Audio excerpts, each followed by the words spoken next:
Now, it was all smiles for the cameras as Sir Keir Starmer and his Shadow Health Secretary Wes Streeting toured a hospital in West Yorkshire today.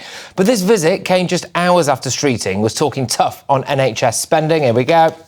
Public finances are in a mess thanks to this shower of a government. Money is going to be tight, and we've got to make sure that every penny of taxpayers' money is well spent. And the argument on the NHS can't just be more money, it has to be reform and modernisation.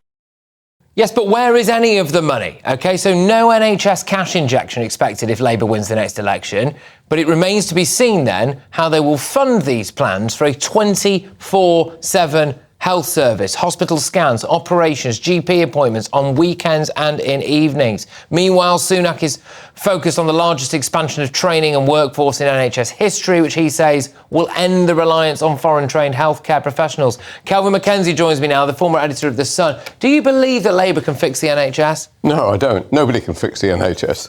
It is completely out of control. It's not well. I don't know.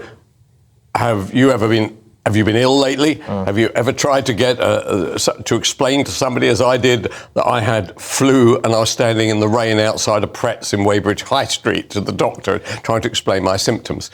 Look, they have a difficult job, but the idea, what is a complete cheat, and the British public are not stupid. You can't have a 24-hour, 7-day-a-week.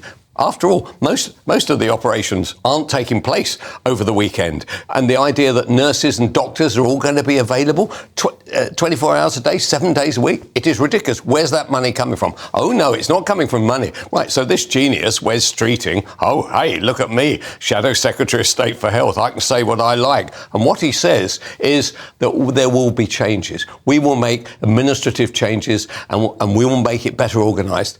Does anybody honestly believe that a Labour government can make anything better organised? After all, the last Chief Secretary of the Treasury left a note behind saying the money's all gone. And that's always what happens. So there was a very good point made by Steve Baker, the Tory MP, a clever guy, by the way, and had been in commercial life. So thank God he understands what a pound looks like. He says that Labour are very cleverly making themselves look right-wing.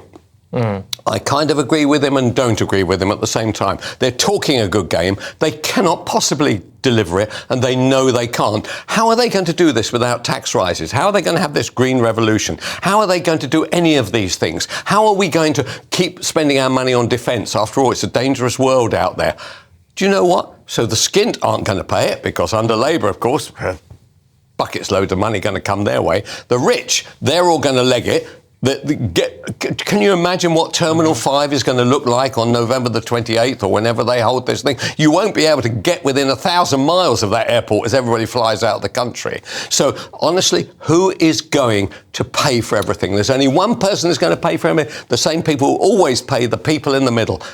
I urge people to think very carefully when they hear people like Wes Streeting making promises. All right. Look, obviously, Wes Streeting says the last 13 years the Tory government have been a shower and they can't possibly do any worse job.